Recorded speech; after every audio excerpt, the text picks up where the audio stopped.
ഈശോ മിശിഹായ്ക്ക് സ്തുതിയായിരിക്കട്ടെ. പരിശുദ്ധ അമ്മ എനിക്ക് വലിയ ശക്തിയാണ്. ഞങ്ങളുടെ പ്രൊവിൻഷ്യൽ ഹൗസിലെ ദേവാലയത്തിലെ ഈ തിരുസ്വരൂപത്തിൻ്റെ മുൻപിൽ വന്നു നിന്ന് പരിശുദ്ധ അമ്മയോട് ഞാൻ പറയാറുണ്ട്, അമ്മേ, നീ ഇങ്ങനെ സുന്ദരിയായി കൈയും കൂപ്പി ഇവിടെ നിന്നാൽ പോരാ. എൻ്റെ സന്യാസ സമർപ്പണ ജീവിത വഴികളിൽ കാലിടറാതെ മുന്നേറുവാൻ എൻ്റെ കരം പിടിച്ച് കൂടെ വരണം. അങ്ങനെ പ്രാർത്ഥിച്ചാൽ അച്ചട്ടാണ്. പരിശുദ്ധ അമ്മ കൂടെ വന്ന് ശക്തിപ്പെടുത്തിയ ഒരുപാട് ജീവിതാനുഭവങ്ങൾ എനിക്കുണ്ട്. പരിശുദ്ധ അമ്മയുമായി ഇങ്ങനെയൊരു ഹൃദ്യമായ ബന്ധത്തിലേക്ക് വളർന്നു വരുവാൻ എന്നെ സഹായിച്ചത് എൻ്റെ അമ്മയാണ്. ജീവിതത്തിൻ്റെ സന്തോഷങ്ങളിലും ദുഃഖങ്ങളിലും പ്രാരാബ്ധങ്ങളിലുമൊക്കെ മക്കളെയൊക്കെ കൂട്ടിച്ചേർത്ത് നിത്യസഹായ മാതാവിൻ്റെ മുൻപിൽ സന്ധ്യയ്ക്ക് അമ്മ ജപമാല അർപ്പിക്കും. അത് കണ്ടാണ് ഞങ്ങൾ വളർന്നത്.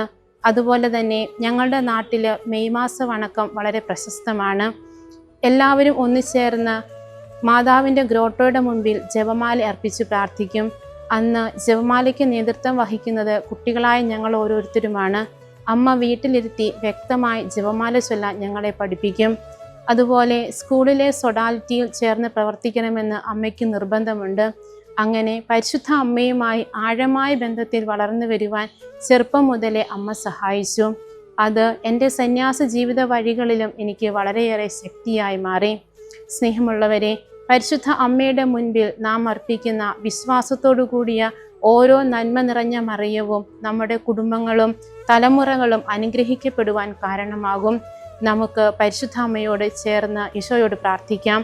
പരിശുദ്ധ അമ്മയുടെ വലിയ ശക്തി നമ്മുടെ ജീവിത വഴികളിൽ കൂടെ ഉണ്ടാകട്ടെ.